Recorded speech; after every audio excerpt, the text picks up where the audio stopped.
all of that, but especially the workouts with Jayson. Can you kind of walk us through this summer? What was different for you this summer? How did those workouts go? I think they went great. No different than any other workouts. I think we've worked out in the summer before, but nobody was paying attention to it then. But I guess everybody's paying attention to it now. But they were fine. Got in with Jrue and JT, and just started building, just trying to get better, trying to improve together. Trying to work on our chemistry and be better for you guys. So how many times have you and Jayson worked out before? How many times have you and Jayson worked out before where you say people weren't paying attention? I mean, people are thinking like this is the first time, but it wasn't. I don't think it was. No, it definitely wasn't. We've been playing together for a long time, so we worked out in the summertime, summer workouts, especially at younger points in our career. A lot of things were like different kind of in the last years. It was COVID. It was weird kind of off seasons, maybe not as much, but, we've definitely been in the gym before. But, it's always good to show it, because if you don't post it, it didn't happen,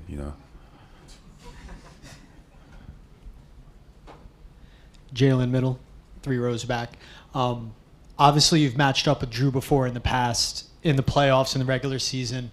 First, what was your reaction to the news of you guys adding Jrue to this team? What did it tell you about ownership, about you and Jayson? And also, we look at his resume, 5-time All-NBA defense. We know he's a stud. But from someone that's played against and matched up with him, what is Jrue Holiday like as a defender?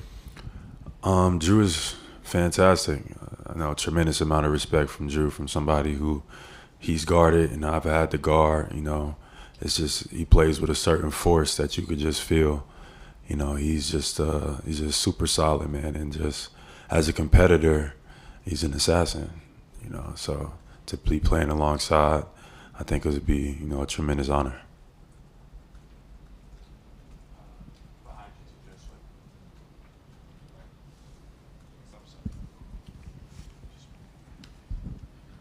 Jaylen, hey, what's up? Right in the middle. Just the your reaction to when you found out about the trade, but Kristaps Porzingis coming to Boston. What does that do for you guys? What does he bring to the table? And of course, the downside of that is seeing someone like Marcus head over to Memphis. Just what was that like going through that? And now that you're a couple of months removed from that. When it happened, my reaction, I didn't really have anything kind of to say. It was kind of like we was in limbo for a couple of days. I played with Smart for majority of my career. Smart is, regardless of what jersey he has on, that's still, my brother, and I feel the same way about Rob. So, to spend so much time, with guys, for people who don't kind of know and kind of can put it in perspective, it's like, going through high school and middle school with somebody, I played together with Smart for 7+ years, with Rob for, 6+. So it's like you kind of grew up with these guys. So for them not to be around is a little bit, weird, but everybody has a journey, and I wish those guys, I know those guys are going to do great in those places that they're at. But my reaction, your reaction is like kind of not in belief at first, and then reality kind of settles in, and you move forward.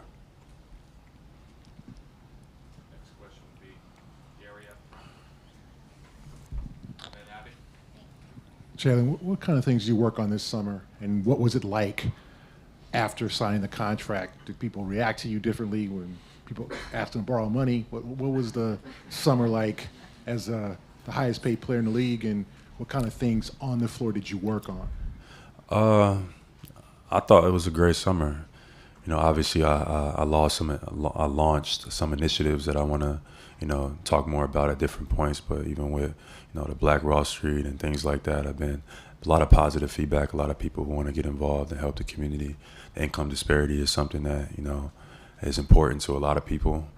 Some are in this room that they know about it, want to improve it, want ways to learn and get involved. And I think I got a pretty good, idea and strategy how to bring that about. So this summer was filled with a lot of that. It was also filled with, some amazing accomplishments, being able to go play in the Big Three, things like that. There's been a lot of stuff going on. So I've been grateful for the most part, and I'm excited for the new season.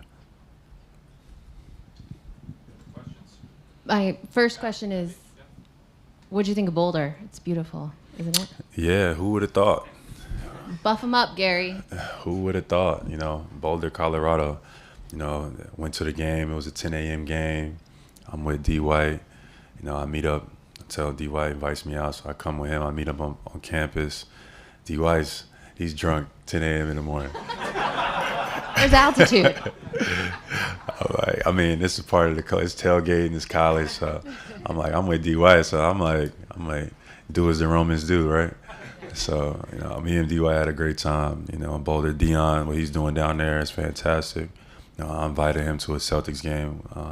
So maybe when their season is over, maybe he'll come up or come to a game or something like that. But what he's done with that program is amazing. Because, I've been to Boulder before that, and it didn't look like how it looked when I was there a couple of days ago. So we'll just say that. Well, speaking of a cultural shift, though, this locker room has gone through a lot of change. How does your role change in that leadership void, and what mentality are you taking into this season? Just stepping into it. I think, definitely. We got a lot of voices that are no longer with us. Blake, Grant, Smart, all very vocal guys. So I think definitely hearing my voice a little bit more this season, JT's voice a little bit more this season. Also making sure, we all are on the same page. We all are focused on the main objectives, et cetera. And sometimes it could be, external pressure, through expectations, through playing in Boston and media. So helping some of the newer guys and younger guys kind of navigate that. And we just focus on the work. We just focus on the day-to-day process. Focus on, trying to put our best foot forward and trying to be the best team that we can possibly be. I think chemistry building is going to be important. You can't just throw some guys out there and expect everything to work. So our habits are going to create our future and our success. We got to build some great habits during training camp. I'm excited about that, and I'm excited about the journey. Say that again? I did not. Three final questions, Taylor, Bobby, and then Kyle. Kind of along those lines, you've expressed a desire to step it up defensively this season. Just in what ways do you want to try to set the tone in camp to help shift this team's defensive identity? We've always had pretty good or great defensive teams since I've been here. And I think that, we want to keep that and maintain it. I think that's the emphasis. And, obviously with some of the additions that we got, I think that we'll continue to excel forward, but make sure that energy is being maintained. Personally, for me, I think that at different points in my career, I've been able to display my defensive ability, but not enough. I think that, when I'm dialed in and I made sure that I'm challenging myself, I think I could be one of the better defenders in the world. And that's something I'm challenging myself with. Meet more guys at the rim, make more plays, have more of a presence defensively. It's something that I'm looking to do. So I'm excited about the year in general. And I'm excited about our guys. I think we got an excellent group of guys. So let's do it. Bobby, then Kyle. Hey, Jaylen, how you doing, man? It's an old question, but let me ask it again, if I may. How was you and Jayson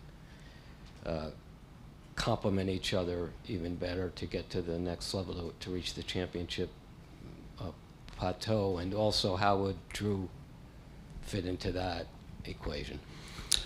I think me and Jay, complement each other well.